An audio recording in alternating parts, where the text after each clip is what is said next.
స్నేహమేరా జీవితం స్నేహమేరా శాశ్వతం. ఇదో పాట. ఒకప్పుడు బాగా జనాన్ని ఊపేసింది ఇది. అలాగే స్నేహం అంటే చాలా గొప్పదని, స్నేహం కోసం ప్రాణం ఇచ్చేయచ్చని, అసలు ప్రాణ స్నేహితులు లభించడం చాలా గొప్ప వరమని ఇలా మనం చాలా విన్నాం. కథలు విన్నాము, సినిమాలు చూసాము, పాటలైతే పాడుకుంటూ తిరిగాం. అయితే ఇది సర్వసాధారణంగా ఇచ్చే స్టేట్మెంట్ కాదు. ఎందుకంటే స్నేహాల వల్ల చెడిపోయిన వాళ్ళు నాకు తెలుసు. స్నేహం వల్ల మోసపోయిన వాళ్ళు తెలుసు. స్నేహం వల్ల బాగుపడిన వాళ్ళు చాలా తక్కువ మంది నా అభిప్రాయం.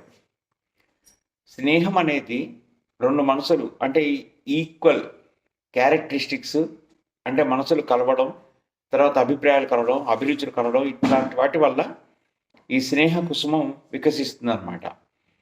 అయితే ఇక్కడ జరిగేది ఏంటంటే మనం బాగా నమ్మేసి, మనకు సంబంధించిన రహస్యాలన్నీ వాళ్ళకి చెప్పేసి, ఇక నువ్వే నేను, నేనే నువ్వు, మన ఇద్దరం ఫిజికల్‌గా వేరు గానీ మానసికంగా మన ఇద్దరం ఒకటే అని అనుకుని చెట్టాపట్టాలు వేస్తూ తిరుగుతాం. ఇది నిజంగానే బావుంటుంది కూడా. అలాగే వీళ్ళు వాడుకుంటారు, వాళ్ళు వాడుకుంటారు, వాళ్ళు వీళ్ళు ఒకటే అన్న భావన చూసే వాళ్ళందరిలో కలిగిస్తారు.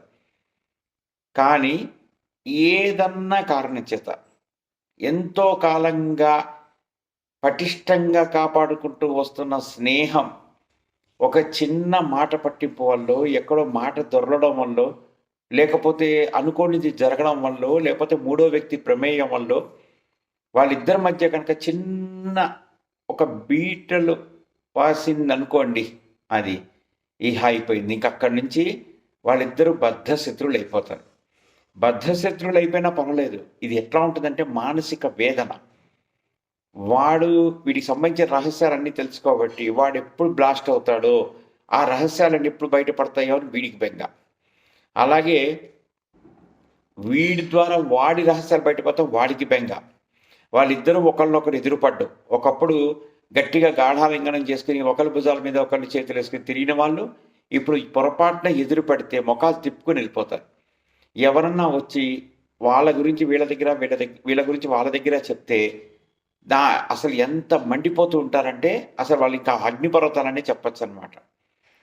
అయితే స్నేహం అనేది ఎప్పుడైనా సరే అది చివరిదాకా కొనసాగుతుంది అనుకోవడానికి లేదు. నాకు తెలిసిన 2 వ్యక్తులు ఉన్నారు. వాళ్ళు గవర్నమెంట్ కంపెనీలో ఎంప్లాయీస్. వాళ్ళకి చిన్నప్పటి నుంచి కూడా వాళ్ళు ఒకే స్కూల్లో చదువుకున్నారట. చదువు ఒకటే దగ్గర చదువుకుంటూ వచ్చారు. ఒకే సంస్థలో ఉద్యోగం కూడా వచ్చింది.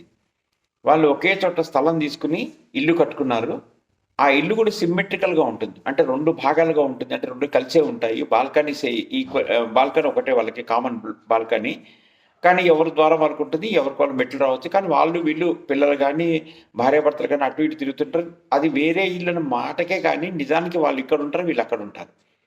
నాకు చాలా ముచ్చటేసింది. అసలు ఇలా ఉండాలి మనుషులు అనేవాళ్ళు. ఇంత దగ్గరగా ఉండాలి స్నేహితులు అనేవాళ్ళు అన్న భావన కలిగింది. అయితే కొంతకాలం జరిగింది. కొంతకాలం జరుగుతానని నేను ఒకటి అబ్జర్వ్ చేశాను. ఏంటంటే బాల్కనీలో సడెన్‌గా పైనుంచి కింద దాకా ఒక గోడ వెలిసింది. అంటే ఇద్దరిని విభజిస్తూ.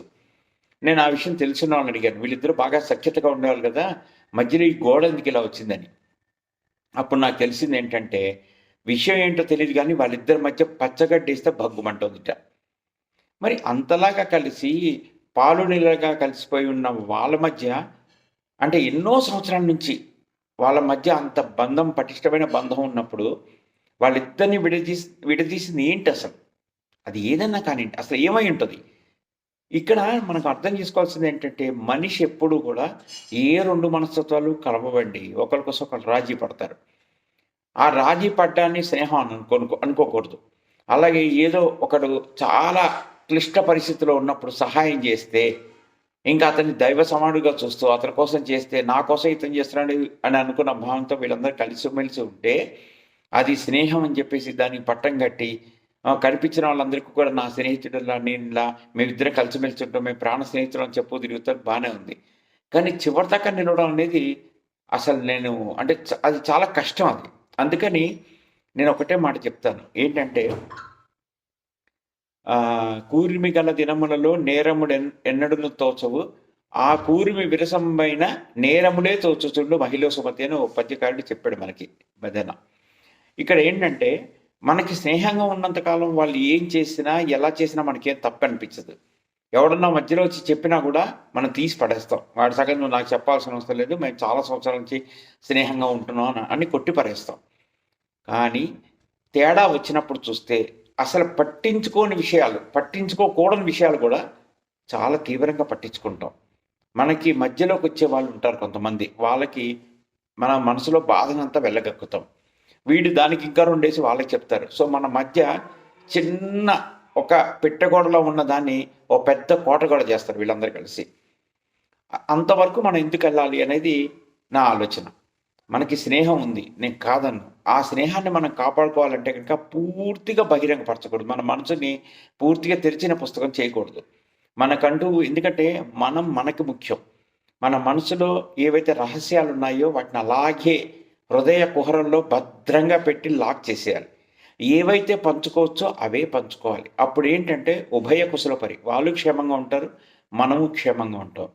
అంతేగాని మన మనసునంతా విప్పజెప్పేసి వీడు ఇంకా ఏం చెప్తాడో, వీడు ఇంకా ఏం చేస్తాడో, నేను వాడి గురించి వీడి దగ్గర మాట్లాడాను, వాడి గురించి వీడికి మొత్తం చెప్పాను, వీడెళ్ళి వాడికి చెప్తాడేమో, దీంతోటి మానసిక సమతుల్యత దెబ్బతింటుంది.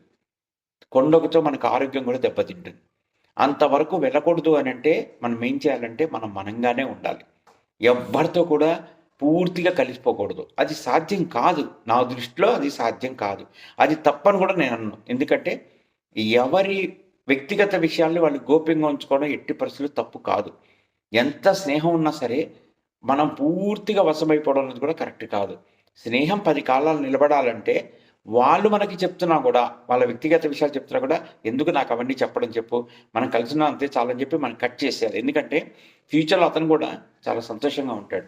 నన్ను అతను కట్ చేయడం బట్టి నేను అతనికి అన్నీ చెప్పలేదు అని. దానివల్ల పెద్ద స్నేహానికి వచ్చే ఇబ్బంది ఏం లేదు. నువ్వు నన్ను నమ్మవా, నువ్వు నాకు చెప్పవా అని కొంతమంది అంటుంటారు.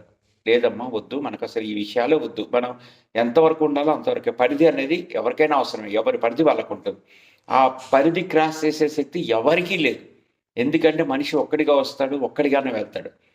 కానీ ఆ పరిధిలోకి ఎవరిని తీసుకునేంత చొరవ తీసుకోకూడదు. ఎందుకంటే అది ఎప్పుడు బిడిసి కొడుతుందో తెలియదు. ఒక్కసారి బిడిసి కొట్టిన తర్వాత ఆ బాధ వర్ణనాతీతం. అందువల్ల స్నేహమైన జీవితం, స్నేహమైన శాశ్వతం ఇలాంటి కబుర్లు చెప్పడానికి బాగుంటాయి, వినడానికి బాగుంటాయి, గోడల మీద రాసుకోవడానికి బాగుంటాయి. కానీ నిత్య జీవితంకి అది అన్వయించదు. అందుచేత ఎప్పుడైనా సరే కాల్పనిక జగత్ ఇది, అంటే కల్పనతో కూడినటువంటిది. దీంట్లో స్నేహం ఏం పెద్ద విచిత్రం కాదు, విడదీసేది కాదు. అంచేత మనం దాంట్లోకి వెళ్ళకూడదు. మీరందరూ క్షేమంగా ఉండాలని కోరుకుంటున్నాను. స్నేహానికి సముచిత స్థానం ఇవ్వండి, కానీ పూర్తిగా అదే జీవితం మాత్రం భ్రమపడకండి. అది ఎప్పుడైనా సరే కుప్పకూలిపోవచ్చు. దానికి మీరు బలైవద్దు.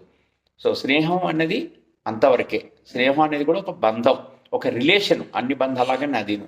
అప్పుడు భార్యాభర్తల బంధం గొప్పది కాదా? వాళ్ళు సవ్యంగానే ఉంటున్నారు, సరదాగానే ఉంటున్నారు, రాజీ పడతారు, కలిసిమెలిసి ఉంటారు, ప్రాణప్రదంగా ఉంటారు, విడిపోతూ ఉంటారు.